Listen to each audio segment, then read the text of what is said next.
মাহবুবের নিতু লেখিকা ত্রিধারণিকা পর্ব ৩২। আমি বলতে গেলে শুনবে? শোনাতেই যদি পারবি না তাহলে বিয়ে করলি কেন?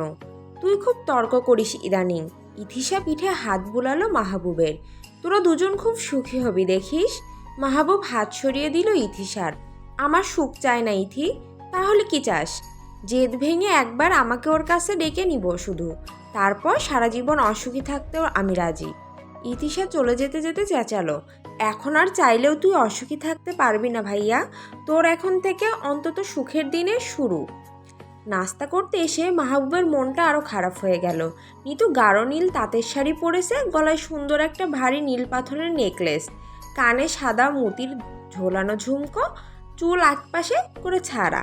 কোনো সাজগোজ নেই, চোখে কাজল নেই, ঠোঁটে লিপস্টিক নেই, কপালে টিপ নেই, হাতে চুড়ি নেই। এরপরও অপূর্ব লাগছে। মাহবুব নিজের দিকে তাকালো। আজ তার পাঞ্জাবি পরা উচিত ছিল, অথচ সেই ছাই রঙের রেগুলার টি শার্ট পরে আছে। টি শার্টের বয়স কমসে কম 2 বছর। এত পুরনো টি শার্ট পরবার কি দরকার ছিল? মুকুল, নীলু, পলুরা সবাই চলে এসেছে এত সকালে। নিশ্চয়ই নিতু ফোন করে ডেকে নিয়েছে। দল পাকাতে হবে তো তার। দল না পাকালে মাহবুবকে শুইয়ে জবাব করবে পারবে না তো। গর্দান চাই তো তার। মাহবুবকে দেখেই সবগুলো একসুরে ডেকে উঠল, দুল্লা ভাই, দুল্লা ভাই, শুভ সকাল, শুভ সকাল। মাহবুবের ইচ্ছে করলো এক্ষুনি গুলি করে দেয় সবকটাকে। মাই গড, ইতিশাও দুল্লা ভাই ডাকছে, নোরাও। মাহবুব মনে মনে বলল, তুই বাকি আছিস কেন রে নিতু? তুইও ডেকে ফেল, 7 খণ্ড মহাকাব্য রচনা পূর্ণ করে ফেল। মহাকাব্যের নাম দিবি দুল্লা ভাই, ডেকে ডেকে জান কবচ। নিতু অবশ্য এসবের কেয়ার করছে না, ঠান্ডা দৃষ্টিতে নাস্তার প্লেটের দিকে তাকিয়ে আছে। মাহবুব ভেতরে ভেতরে রাগটা হজম করল। একবার এই দল থেকে নিতুকে সে বের করে নিক, তারপর সে এই দুল্লাভাইগিরি গুনে গুনে শোধ করবে। 7 খণ্ড মহাকাব্য 14 খণ্ড করে ছাপাবে। মুকুল 2 হাত বাড়িয়ে রাস্তা আটকালো। দুল্লাভাই, নিতুর পাশের চেয়ারের দাম 10,000 টাকা, বসতে হলে 10,000 টাকা দিতে হবে। চেয়ার কি আমি খাবো নাকি? একটুর জন্য বসবো, 10 টাকা ভাড়া দিয়ে দিই, হবে না? বসতে হলে 10,000 টাকা। মাহবুব নিতুর দিকে ইশারা করলো। নিতু যেন ইশারাটা বুঝলই না। এই চেয়ারে বসবো না আমি, অন্য চেয়ার দে। ঝট করে সবাই বাকি চেয়ারগুলোতে বসে পড়লো। আর তো চেয়ার নেই দুল্লা ভাই। মাহবুব মনে মনে বলল, তেদরের দল, তোদের তেদরামি এক্ষুনি ছুটিয়ে দিতাম আমি, শুধু বিয়ে করেছি বলে পারছি না। 5,000 টাকায় হবে না? না, আমরা সকাল সকাল না খেয়ে ছুটে এলাম সবাই, হবেই না। এটা আমাদের মিনিমাম বর্ডার লাইন রেট বলেছি, শুধু আপনি আমাদের প্রাণপ্রিয় নিতুর বর বলে। প্রাণপ্রিয় বোনের জন্য 5,000 টাকা কনসিডার কর। ওহো, এটা তো কনসিডারের পর এলো। আমরা তো 30,000-এ ধরেছিলাম। নিতু এইবার কথা বলল, ছেড়ে দে না পলু, হয়তো টাকা নেই ওনার কাছে, বিয়েতে এমনিতেই কত খরচা হলো। নীলু মুখ ভ্যাংচালো, ইস, বরের জন্য কি দরদ। তোর বর আমাদের বিয়ের গেটেও ঠকিয়েছে, সবাইকে 10 টাকা নোটের বান্ডেল ধরিয়ে দিয়ে বোকা করলো। এখন হবে না। না থাকলে কই থেকে দেবে বলতো? ছেড়ে দে এখন, আমি পরে দিয়ে দেব তোদের। মাহবুবের মাথা গরম হয়ে গেল।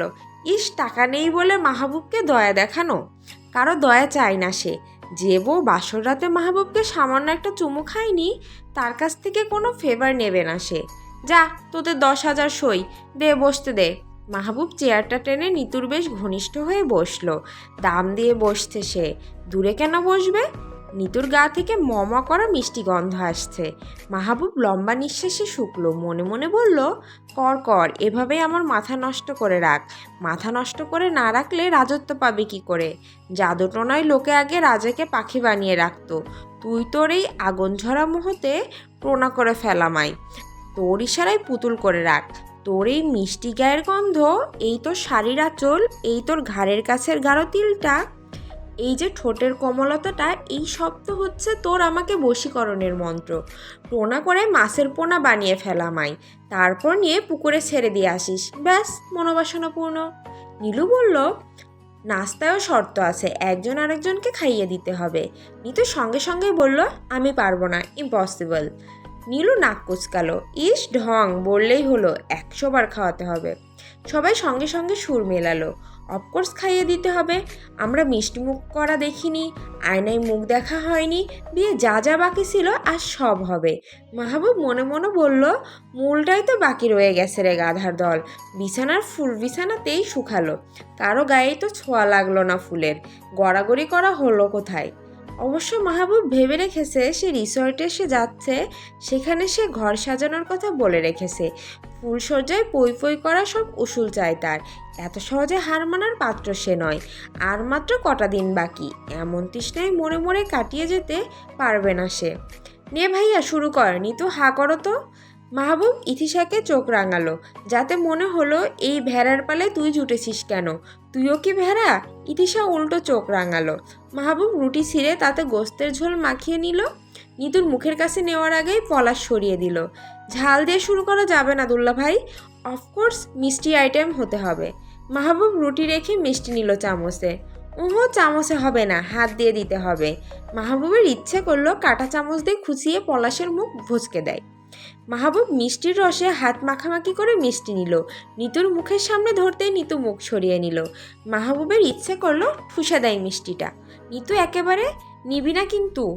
দ্বিতীয়বারে নিতু নিল ঠিকই, অল্প করে এক কামড়। বাকিটা আপনাকে খেতে হবে দুল্লা ভাই।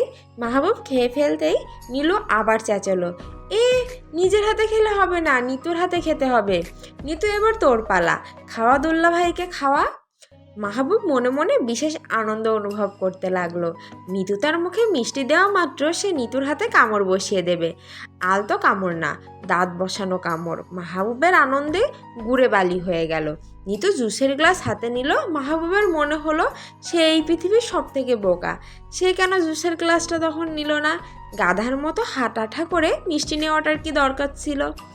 এখন দে বেটা, জুসের গ্লাসে কামড় দে, কসকস করে গ্লাস খা। মাহবুব মনের দুঃখে পুরো জুসটা এক নিঃশ্বাসে খেয়ে নিল। পলু মুকুলরা সবাই হাসাহাসি করতে লাগলো। করুক হাসাহাসি, মাহবুবের তাতে কিচ্ছু যায় আসে না, কিচ্ছু না। নিতু জুসের গ্লাসটা রেখে উঠে দাঁড়ালো। এই ওঠা যাবে না।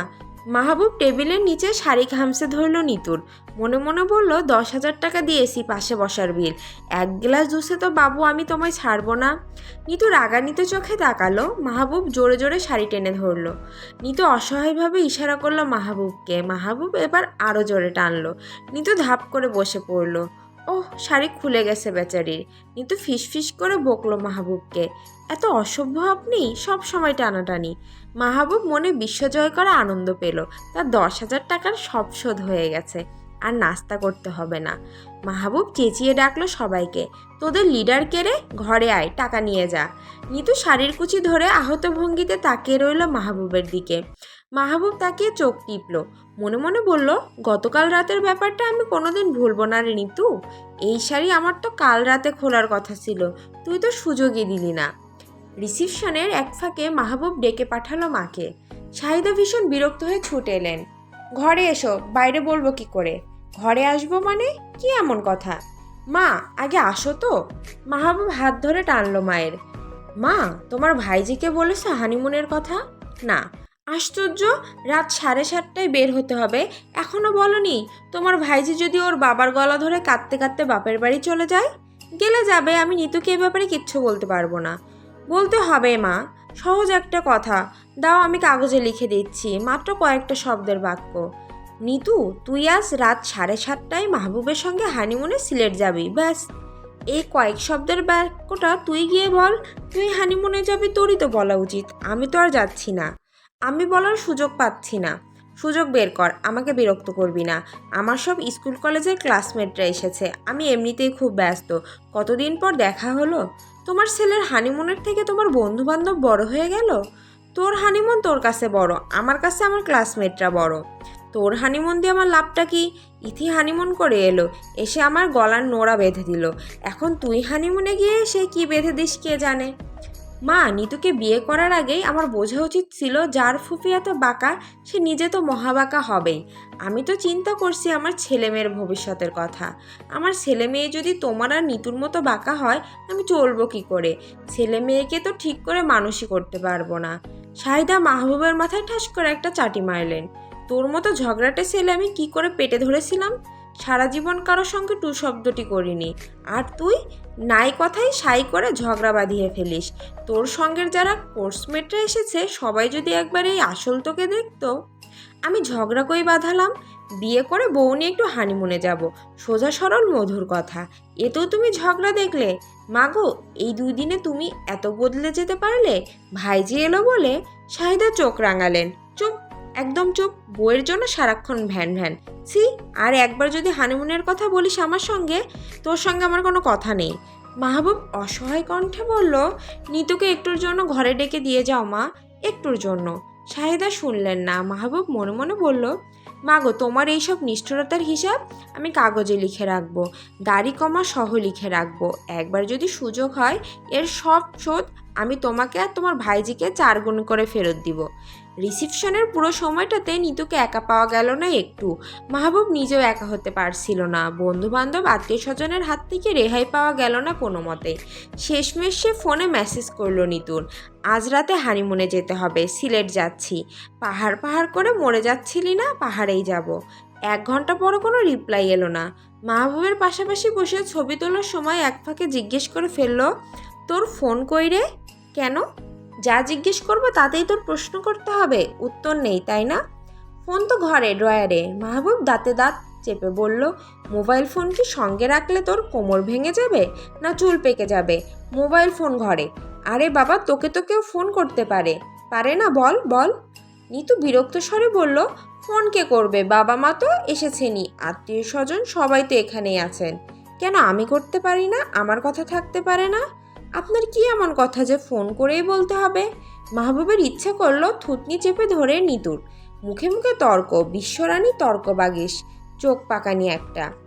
মাহবুব তবু হাল ছাড়ল না। ইতিশার কাছে চিরকুট লিখে পাঠালো, নিতু হানিমুনে সিলেট যাবো, আজ রাতের ফ্লাইট, চুপচাপ রেডি হয়ে থাকবি। ইতি শোন, হাতে হাতে জবাব নিয়ে আসবি।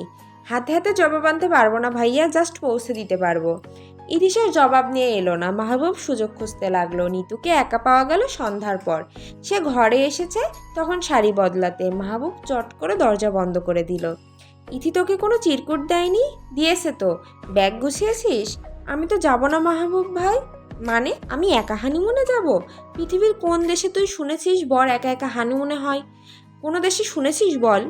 নিতু উল্টো দিকে ঘুরে শাড়ি পরতে শুরু করলো। মুখ ঘুরিয়েছিস কেন? মাহবুব নিতুর পেছনে গিয়ে দাঁড়ালো, কোমরের কাছে পেটিকোট টেনে ধরলো। তুই যাবি না কেন? যাবই বা কেন? হানিমুন তো আমার দরকার নেই, ছাড়ুন। তাহলে কি আমি একা যাব? বল, একা যাব? তোর বাবা মাকে জিজ্ঞেস কর, ওনারা কি একা একা করেছিলেন হানিমুন? যদি ওনারা একা একা হানিমুন করে থাকেন, আমি তোকে প্রমিস করছি নিতু, আমিও একা যাব। এখানে বাবা মায়ের কথা আসতে কেন? ও, বাবা মায়ের কথা আনলেই দোষ হয়ে গেল? দোষ তো বলিনি, শুধু বলেছি বাবা মায়ের হানিমুনের কথা এলো কেন? আসবে না কেন? তুই কি তোর বাবা মায়ের হানিমুনের কথা অস্বীকার করতে চাইছিস? তার মানে মা বাবার কোনো মূল্যই নেই তোর কাছে? আমার তো ধারণা একটু পর তুই তোর বাবা মাকে অস্বীকার করবি। মাত্র 2 দিন হলো বিয়ের, এর মধ্যে মা বাবাকে ভুলে গেলি? এই এত অবদান রেখে যারা তো বড় করলো, আমার মতো ভালো ছেলে দেখে বিয়ে দিল, আজ তুই তাদের প্রসঙ্গ শুনলে রাগ করছিস? রাগ কই করলাম? আমি শুধু বলেছি মা বাবার হানিমুনের সঙ্গে আমাদের হানিমুনের কি সম্পর্ক? হানিমুনের সঙ্গেই তো সম্পর্ক। হানিমুন থেকে তো তুই এলি, নিজের জন্মকারণ ভুলে গেলে চলবে কি করে? হানিমুনের ফলাফল তো তুই। আমি মা বাবার বিয়ের 3 বছর পরে হয়েছি। তাও তো প্রচেষ্টা তো হানিমুন থেকেই শুরু হয়েছিল, তাই না? নিতু কাছে এসে মাহবুবের ঠোঁটে আঙুল চেপে ধরল। আপনি তো সবার সঙ্গে ঠিকঠাকই কথা বলেন, শুধু আমার সঙ্গে এমন করে কথা বলেন কেন? প্রতিটা কথায় ঝগড়ার সাফিক্স কেন থাকে? মাহবুব হাত সরিয়ে দিল নিতুর। একটু দূরে গিয়ে বলল, শুধু তোর সঙ্গে না, মায়ের সঙ্গেও এমন করে বলি। তোরা দুজনই একরকম কি না? ইদানিং ইথিটাও তোদের মতো হয়ে যাচ্ছে। তবে মা একেবারে বেশি তোর মতো, কথায় কথায় প্যাঁচ ধরে। আমি আবার বাবার স্বভাবটা পেয়েছি, সরল মনে সোজা কথা বলি। নিতু স্থির দৃষ্টিতে কিছুক্ষণ তাকিয়ে রইল। নীল স্যুট পরনে এই অসাধারণ ছেলেটি মাঝে মধ্যে ঝগড়ার ফাঁকে এত মিষ্টি করে কেন কথা বলে? কেন? নিতুর ভেতর ভাঙচুর করা এই কথাগুলোই কিনা বললে হয় না? এই যে এখনই কথার ফাঁকে বলে ফেললো, মা আর তুই একরকম। নিতু, এর মানে কি? এই সামান্য কথাটার বিশাল মানে কি ঝগড়াটা না বুঝেই বলেছে? মাহবুবের অস্বস্তি হতে লাগলো। সে নিতুর দৃষ্টির সামনে থেকে সরে এলো। মনে মনে বলল, এরকম বড় বড় চোখে তাকানোর কি আছে রে নিতু? চোখ দেখে তো মনে হচ্ছে আমার ভেতরটা এক্সরে করে ফেলছিস। হাড়গোড় আর কত ভাঙবি বল? কাপড় চোপড় রেডি করে ফেল। কিন্তু আমার তো আজ বাড়ি যাওয়ার কথা ছিল। রুবা আপাকেও একটু দেখতে যাব কি না? রুবাকে দেখার কি আছে? হাসপাতালে তো ডাক্তাররা দেখছেন ওকে। তুই দেখে করবিটা কি? আর বাড়ি না যাওয়ার কথা জাস্ট তোর বাবাকে বলে দে। আমি বড় আন্টিকে বলেছি অলরেডি। হানিমুন 2 দিন পরে করলে হতো না? 2 দিন পর আমি দেশে থাকলে তো? কয়েকদিন পর তো আমি ট্রেনিংয়ে চলে যাচ্ছি। মানে? কোথায় যাচ্ছেন? কেন তুই জানিস না ট্রেনিংয়ে যাচ্ছি জাপানে? নিতু চেয়ার থেকে উঠে গিয়ে বিছানায় বসলো। জাপানে যাচ্ছেন মানে? এটা কখন ঠিক হলো? বিয়ের আগে না পরে? ঠিক হয়েছিল আগেই। নিতু ঠান্ডা স্বরে বলল, আমাকে কেন বলেননি আগে? কেন, বললে কি হতো? বিয়েটা আটকে ফেলতি? শোন নিতু, এই বিয়েটা হওয়ারই ছিল, আটকানোর ছিল না। আমার ট্রেনিংয়ের কথা সবারই জানে। তোকে কেউ না জানালে আমি কি করব? আপনি তো আমাকে বলেননি। তুই জানতে চেয়েছিস? জিজ্ঞেস করেছিস একবারও? নিতু বিষণ্ণ দৃষ্টিতে তাকালো। আমাকে জিজ্ঞেস করে জানতে হবে? মাহবুব দরজার কাছে গিয়ে দাঁড়ালো। তোকে কি আমি সেদে সেদে গিয়ে তোকে আমার সব কথা জানাবো? আমি পারবো না, আমি এত সাধ্য দই না।